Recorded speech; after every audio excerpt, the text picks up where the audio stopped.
Olá, Psis! Eu sou o Matheus Oliveira, psicólogo cognitivo-comportamental, e hoje estou gravando este vídeo para a nossa série A Prática Clínica da Terapia Cognitivo-Comportamental com Adolescentes.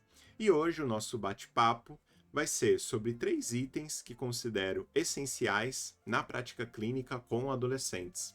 Provavelmente, conforme eu for mencionando estes itens, vocês já ouviram falar dele em algum momento ao longo da graduação ou pós-graduação, mas eu acredito que é um item que são itens que carecem de reflexão e que vão ajudar muito vocês a melhorar a prática clínica de vocês com adolescentes. Então, peguem papel e caneta e vamos discutir esses 3 tópicos que considero que vão ajudar muito na melhoria das sessões de atendimento com os adolescentes que vocês atualmente estão atendendo. O primeiro item que eu gostaria de falar é sobre a utilização de jogos dentro da sessão com adolescentes. Existe uma premissa que provavelmente vocês vão ver em vários vídeos no YouTube, que vocês vão ver em livros técnicos que trabalham com crianças e adolescentes na TCC, que diz o seguinte: crianças e adolescentes, eles aprendem fazendo. E, gente, se eles aprendem fazendo, imagina o papel intermediador que os jogos e recursos terapêuticos vão ter para nos ajudar. Então, esses jogos que a gente usa na TCC ou recursos terapêuticos, eles vão nos ajudar muito na melhoria da queixa que esse adolescente e os responsáveis legais desse adolescente almejam através da terapia. Só que esses jogos eu gostaria de dar algumas dicas para vocês pensarem, né, e refletirem a respeito da utilização deles. Primeiro, toda vez que vocês forem preparar os jogos para levar com os adolescentes, eu daria algumas dicas. Primeiro, veja a questão da idade. O jogo que você vai estar utilizando, gente, eu sempre faço o seguinte: levo um jogo que é apropriado para a idade dele, levo um jogo que é inferior à idade dele e um jogo que é superior à idade daquele paciente que vai para o meu atendimento clínico. Isso eu levo, esses 3 jogos, para não correr o risco de eu levar lá o material e o adolescente chegar e falar: mas eu não quero fazer isso hoje, né? Não é algo que me interessa e tudo mais. Então, sempre levo 3 jogos que vão me ajudar bastante ali na prática clínica com o adolescente. Segunda questão, com relação aos jogos, que eu gostaria que vocês refletissem, é sobre o interesse.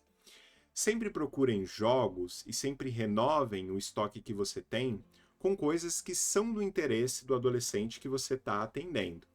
Ou seja, não adianta nada você levar algo para a faixa etária dele, ou superior ou inferior, e não ser algo que é do interesse dele. Então, às vezes, na terapia, nós, enquanto psicólogos, podemos gostar muito de jogos de tabuleiro, mas às vezes o adolescente ama jogos de carta como Super Trunfo, Uno, entre outros. E aí a gente vai precisar estar adquirindo esse tipo de material, né? Então sempre vejam jogos, né, que sejam do interesse do paciente. E a terceira dica que eu gostaria de dar com relação aos jogos é: vejam e sempre utilizem jogos que tenham uma finalidade terapêutica, né? Então, por exemplo, o meu paciente ele chega com uma dificuldade de atenção. Horas, você pode estar selecionando dentro ali do arcabouço de jogos que você tem, um jogo que trabalhe a atenção. Por exemplo, o Lince, né?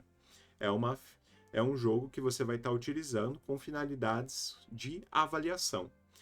Agora, né, gente, imagine, se você não utiliza um jogo sem nenhuma finalidade, né? Você vai pegar e vai usar aquele jogo porque, eu achei ele legal. Então, gente, os jogos não têm essa finalidade na terapia. Todos eles vão ter uma função. E essa é a pergunta que você tem que sempre responder na hora que você for selecionar um jogo. Eu vou utilizar aquele jogo com qual finalidade? Qual o meu objetivo? Aonde eu quero chegar com aquele jogo, né? Se você fizer isso, você está fazendo uma prática clínica baseada em evidências. Então, o primeiro item indispensável que eu considero para sessões com adolescentes é levem jogos, né? Sempre deixem preparado ali. Segundo tópico que eu gostaria de estar discutindo com vocês, que também considero indispensável, é: abordem problemas que o adolescente deseja mudar. E por que eu estou falando isso? Eu percebo que um relato muito grande nas supervisões, né? E também em comunidades que a gente vê aqui no WhatsApp, em que muitas das vezes os problemas que a gente acaba trabalhando são os problemas que os pais pedem para a gente trabalhar. Mas e o adolescente? O que ele tem interesse em mudar? Né? O que para ele ali, ele deseja uma mudança através da terapia. Aliás, na sua prática clínica, você escuta mais aos pais ou você escuta mais os adolescentes ou tem um equilíbrio? É uma coisa que eu gostaria que vocês refletissem, né? Às vezes, se você, durante uma terapia, abordar algo que é só de interesse dos pais e não ter um equilíbrio com o que o adolescente deseja mudar, provavelmente esse adolescente ele vai sair da terapia, ele vai desistir do processo terapêutico. Então tem que ter um equilíbrio, né? Você vai ter que trabalhar com coisas que, problemas que ele deseja mudar e também ir acrescentando, né, e trabalhando com problemas que para os pais ali, né, ele está tendo, seja dificuldades acadêmicas, no relacionamento entre eles. Então não esqueça isso. Não faça uma sessão só com que os pais acabem falando para vocês. Sempre busque um equilíbrio, né? Bom, e o terceiro e último tópico que gostaria de comentar com vocês é sobre a questão do sigilo. Sim, gente, nós sabemos, né, que devemos ter o sigilo nas sessões com os adolescentes, mas na nossa prática clínica, às vezes parece que a gente deixa em stand-by e isso acaba passando batido. Vou dar alguns exemplos que provavelmente vocês já passaram.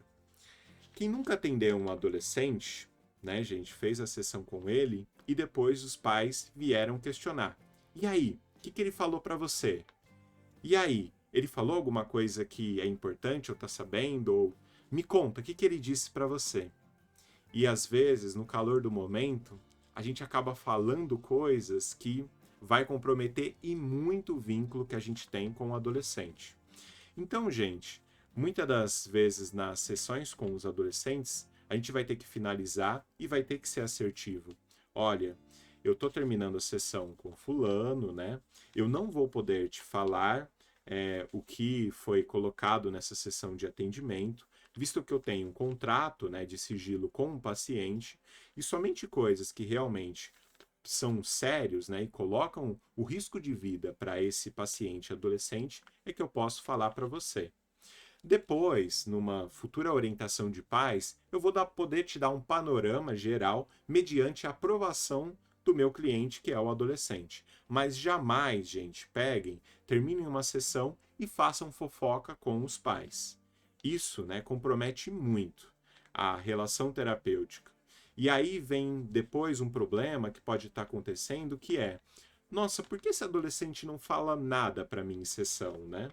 Pode ser uma das inúmeras hipóteses que pode estar acontecendo você está fazendo um extravio de informações. Você está terminando a sessão, está falando para os pais, e é óbvio, né? Como o adolescente vai confiar em você. Então tomem muito cuidado, né, com conversas de WhatsApp, com conversas em corredor na clínica, na própria clínica, porque pode agravar e muito a relação que vocês vão acabar tendo com o adolescente, né? E também trazer agravos com os pais que são os responsáveis ali por esse paciente.